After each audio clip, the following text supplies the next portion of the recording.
Good morning, Blue Jays. What kind of glory do you seek?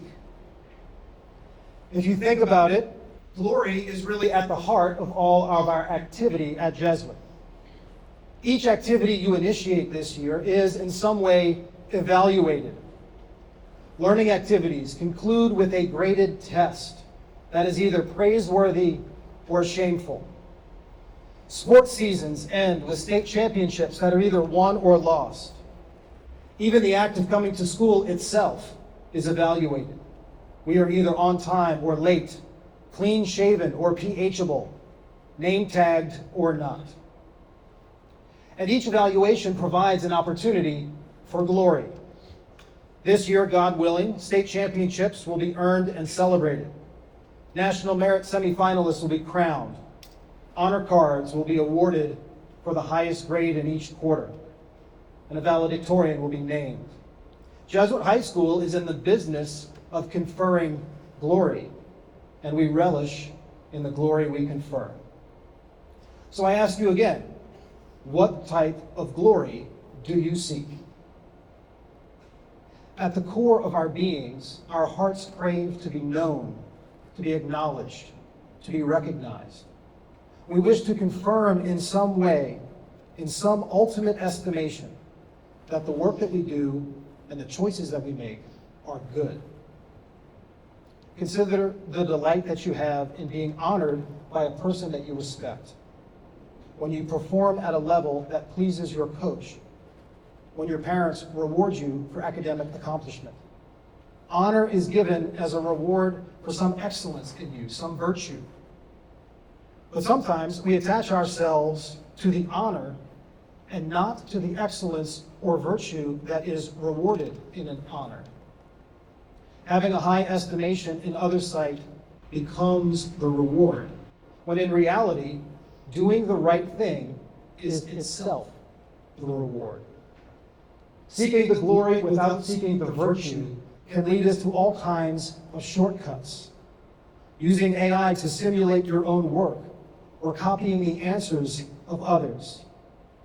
Enjoying the benefits of popularity without the demanding work of being there for our friends when they need us most.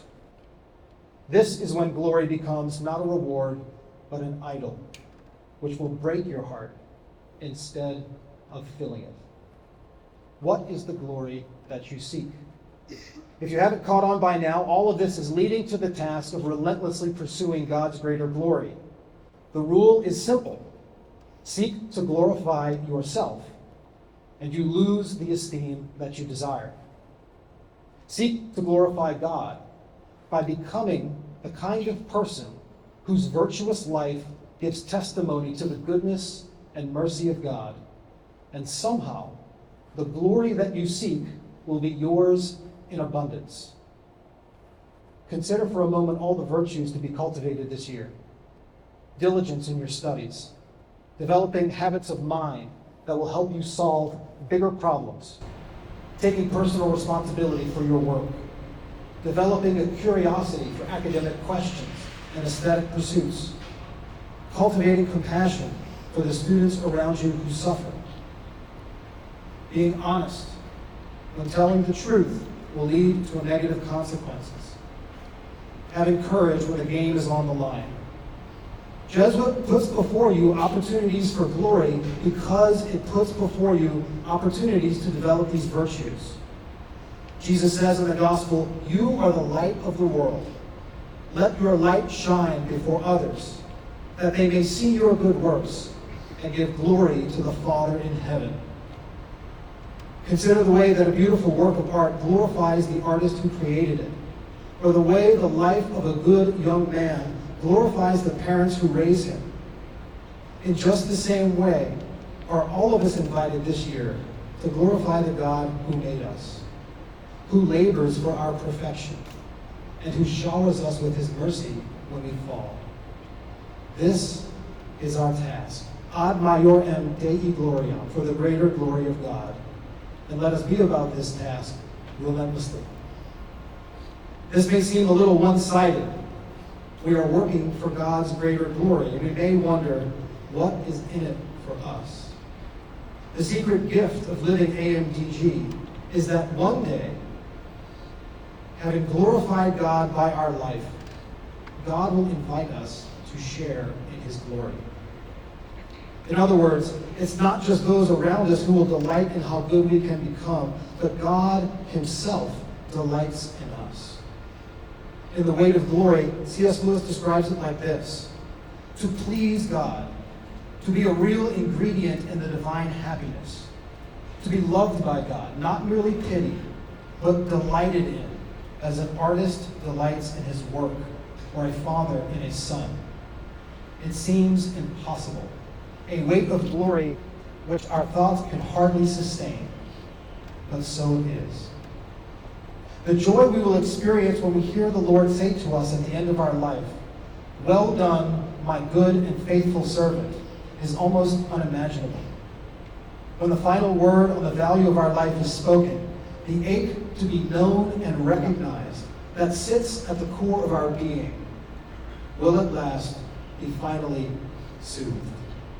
Seeing God face to face, to have God himself look at you, his creation, and declare you to be very good.